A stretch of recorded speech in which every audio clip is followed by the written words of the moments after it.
Le bâtiment a été positionné de telle façon à ce que le temps de transfert des patientes ou des nouveau-nés soit le plus court possible et le plus facile possible. Donc au final, en environ 2 à 3 minutes, la patiente se retrouve prise en charge par les équipes du bloc obstétrical.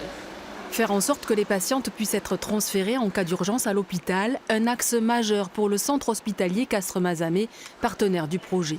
Une convention a d'ailleurs été signée entre l'hôpital, les sages-femmes et l'Agence régionale de la santé pour fixer les règles de fonctionnement. Offrir cette possibilité supplémentaire aux patientes ne devait pas se faire au détriment de la sécurité et de la qualité des soins, ni pour les mamans, ni pour les bébés. Donc ça a été vraiment notre fil conducteur. Ça va ou... Bah là, tout à l'heure, ça brûlait encore. Hein. Ouais. Comme la cicatrice ouais. Je peux la voir? Il y a un pansement? Non, on l'avait ôté. Je peux le regarder? Oui, oui, bien sûr. C'est rassurant. Tout va bien.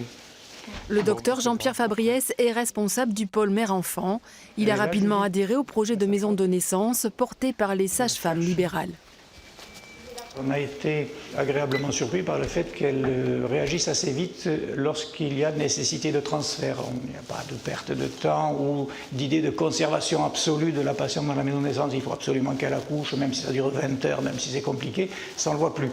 On le voyait avant. Et c'est ça qui était dangereux et qu'on ne voulait plus, nous, pour les enfants et même pour nos collègues professionnels, parce qu'elles s'exposaient à des risques majeurs. Tous les obstétriciens, toutes les sages-femmes aimeraient que tous les accouchements se fassent en maison de naissance sans intervention médicale. Ce serait parfait.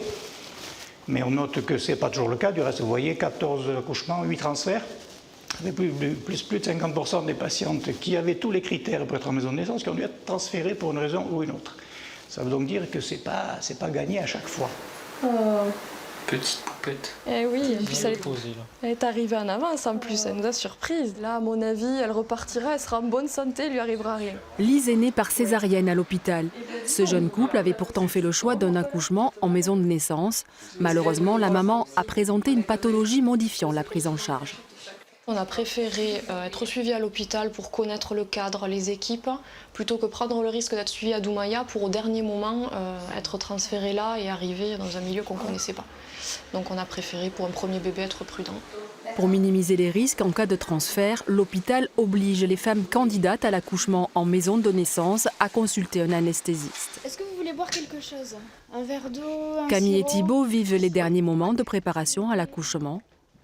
Ah, c'est chouette. L'arrivée du petit prince est imminente. Le check-up de...